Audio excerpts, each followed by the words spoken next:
pasien bernama Yuni, usia 21 tahun, mengalami demam selama 3 hari berturut-turut. Batuk berdahak, nyeri sendi dan otot, suara serak, sakit kepala, tidak nafsu makan, dan sakit di tenggorokan. Setelah pergi ke dokter, ternyata pasien Yuni didiagnosa faringitis akibat virus.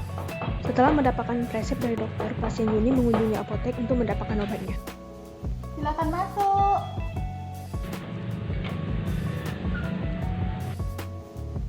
Mari silakan duduk, Bu.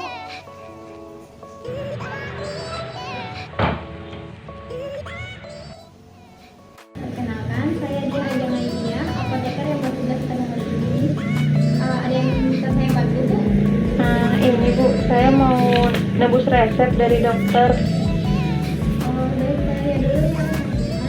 Ya Bu. Sebelumnya, apakah dokter sudah menjelaskan mengenai obat ini, Bu? Belum ada Bu. Baiklah, saya akan minta waktu dulu sekitar 10 hingga 15 menit untuk menjelaskan mengenai obat ini. Apakah Ibu bersedia? Iya Bu, bersedia. Baik, Bu. Jadi ini ada 3 obat ya, Bu. Obat paracetamol untuk obat demamnya, terus ada OBH untuk obat batuk berdahannya, dan amoxicillin antibiotiknya. Jadi paracetamol ini diminum 3 kali sehari selama 2 minggu.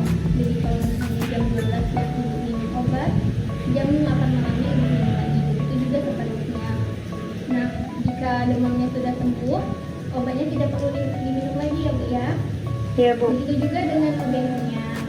OBH ini diminum 3 kali sehari selama 8 jam dan tidak perlu diminum jika sudah sembuh. Untuk antibiotiknya, ini diminum harus sampai habis ya, Bu ya. Iya Bu. Apabila gejalanya sudah hilang, tetap diminum sampai habis ya, Bu ya. Diminum 3 kali sehari selama 8 jam. Nah, apakah Ibu sudah mengerti?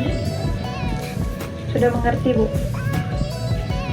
Baik Bu, saya akan memberikan saran kepada Ibu, sebaiknya hindari makan makanan pedas, dan terbaru minum air putih hangat ya Bu ya, untuk meningkatkan daya. Juga jangan lupa istirahat yang cukup. Jadi Iya Bu, terima kasih ya Bu. ya, Terima kasih banyak Bu. obatnya, ya Bu. Kondisi batuk umum dijumpai dimanapun. Hal itu juga dikarenakan penyebab batuk banyak dijumpai dalam keseharian. Namun, apakah itu batuk? Definisi batuk. Batuk merupakan mekanisme pertahanan tubuh untuk menjaga pernafasan dari benda atau zat asing. Batuk memiliki ciri khas sehingga dapat dikenali.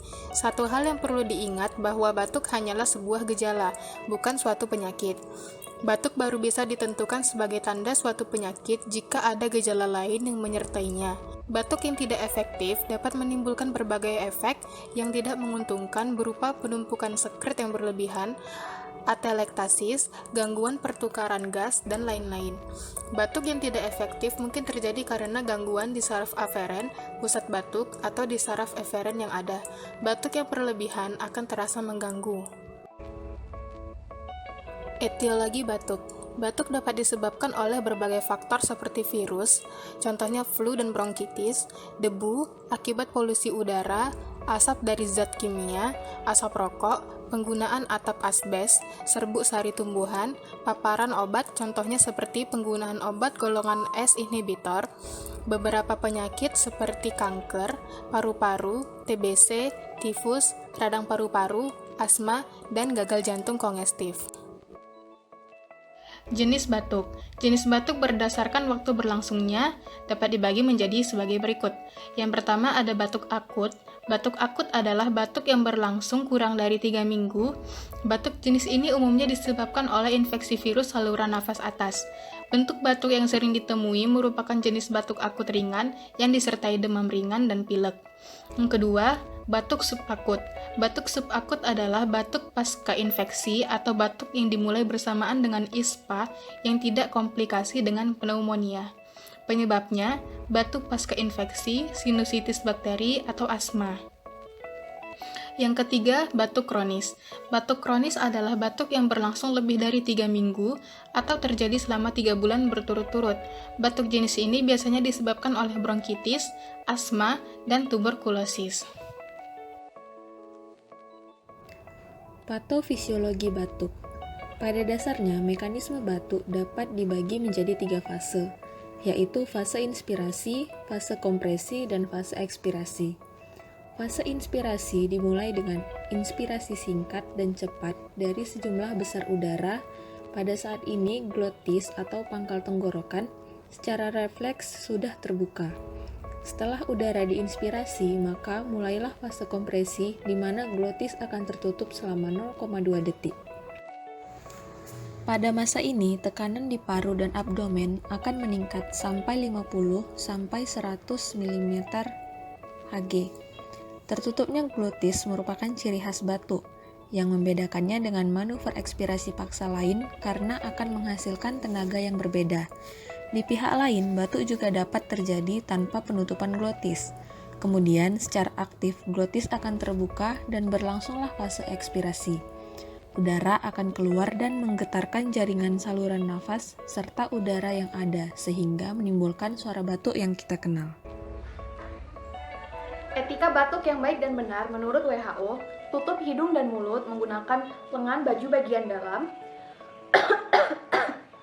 atau dapat menggunakan tisu